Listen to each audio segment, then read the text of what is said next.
Praise the Lord प्रियो, आज हम नीनवे नाम के एक शहर के बारे में जानेंगे। वह शहर पाप में और अधर्म के काम में बहुत ही ज्यादा डूबा हुआ था।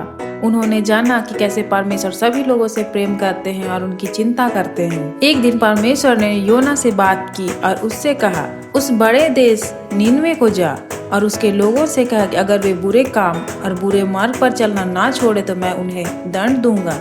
परंतु योना जानता था कि परमेश्वर माफ करने वाला परमेश्वर है, इसलिए योना ने चाहा कि वह परमेश्वर से दूर भाग जाए। इसलिए वह दूसरी दिशा की ओर चला गया। उसने यापो नगर की तरसीस की ओर जाना चाहा, परंतु हम आगे देखते हैं कि परमेश्वर ने एक बड़ी आंधी भेजी। वह आंधी इतना ज्यादा तेज था कि जहाज के टूटने का खतरा बढ़ रहा था। जहाज का चलाने वाला डर गया और सहायता के लिए चिल्लाने लगा। हर एक ने अपने देवी देवताओं को पुकार कर उस आंधी को रोकने की बात की। फिर उन्होंने सामानों को समुद्र में फेंक कर जहाज को हल्का करने की कोशिश की। इस समय भी योना जहाज के निचले भाग में सो रहा था। जहाज में मांझी ने उसे वहां पाकर उससे कहा, तुम क्यों सो रहे हो? उठो और मदद के लिए अपने परमेश्वर को पुकारो। संभव है कि तुम्हारे परमेश्वर को हम सबों की चिंता हो और वह हमारे जीवन को बचा ले।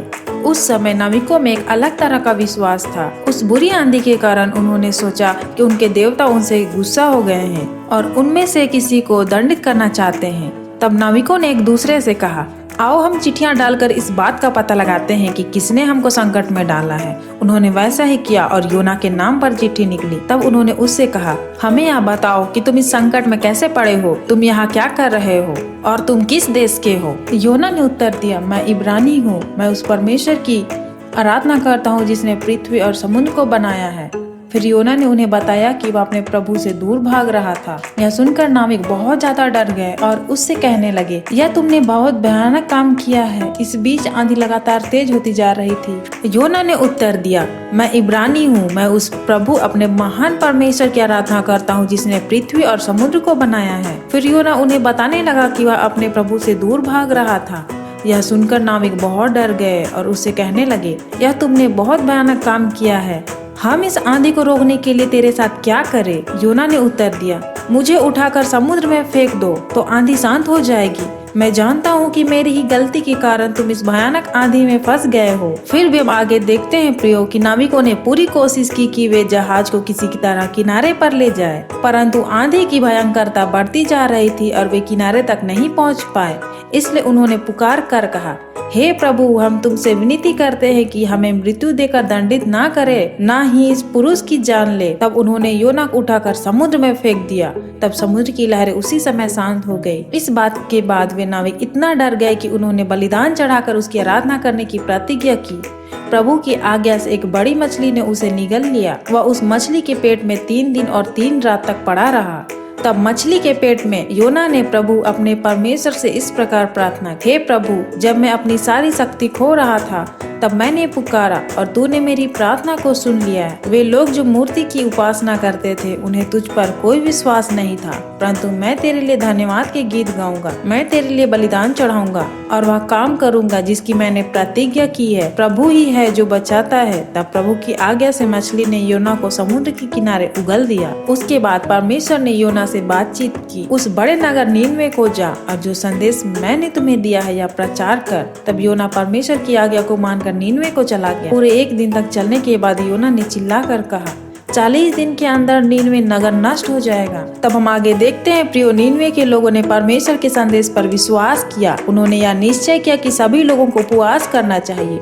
उन सबों ने यह दिखाने के लिए टाट पहन लिया वे अपने पापों से मन फिरा चुके हैं। यहाँ तक कि राजा ने भी टाट पहना और वह राख पर बैठ गया।